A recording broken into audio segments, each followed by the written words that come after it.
പാലക്കാട് ലുലു ഒന്ന് കണ്ടുവന്നാലോ? പാലക്കാട് 2 കല്യാണം കൂടാൻ പോയ ഞങ്ങൾ എത്തി നിൽക്കുന്നത് ഇവിടെ. എവിടെ? ലുലു ഹൈപ്പർ മാർക്കറ്റിൽ. ഞങ്ങളും മിനീഷാൻ്റെ ഫ്രണ്ടും ഫാമിലിയും. കാര്യമായിട്ടുള്ള കാര്യം പറയുമ്പോൾ എൻ്റെ കണ്ണൊടുക്ക് ഇവിടെയാ. മിഠായി മിഠായിയേ. എക്സ്കലേറ്റർ കണ്ടാൽ അപ്പം എൻ്റെ ചെക്കന്മാർക്ക് വീഡിയോ എടുക്കണം. അത് നിർബന്ധമാണ്. ആറ്റിറ്റ്യൂഡ് വിട്ടൊരു കളിയില്ല.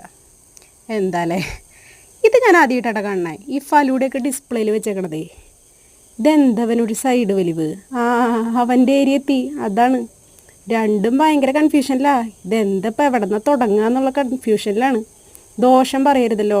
ടോയ്സിൻ്റെ ഒരു വമ്പൻ കളക്ഷൻ തന്നെ ഉണ്ടായിരുന്നു. ബാർബിയും ടെഡിയും കണ്ണെടുക്കാൻ തോന്നില്ല. അബിക്കുട്ടനൊരു മാസ്ക് കിട്ടിയപ്പോൾ ഹാപ്പിയായി. കുടു ഇപ്പോഴും നല്ല കൺഫ്യൂഷനിലാണ്. ഗണ്ണ് വേണോ കാറ് വേണോ? മാറി നിൽക്കടാ, ഡിസ്പ്ലേയിൽ ഇട്ടേക്കണമെന്ന് വെച്ചാൽ ആരെങ്കിലും എടുത്തോണ്ട് പോകും. ആരാ പറഞ്ഞ ആമ്പിള്ളേർക്ക് ഡ്രസ്സ് എടുക്കുമ്പോൾ കളക്ഷൻ ഇല്ലയെന്ന്? ഇവിടെ ഭയങ്കര കളക്ഷനാണ്. കുടു ഒരു തോക്ക് കിട്ടിയപ്പോൾ ഹാപ്പിയായി. അങ്ങനെ ഞങ്ങൾ ലുലു വിട്ടു.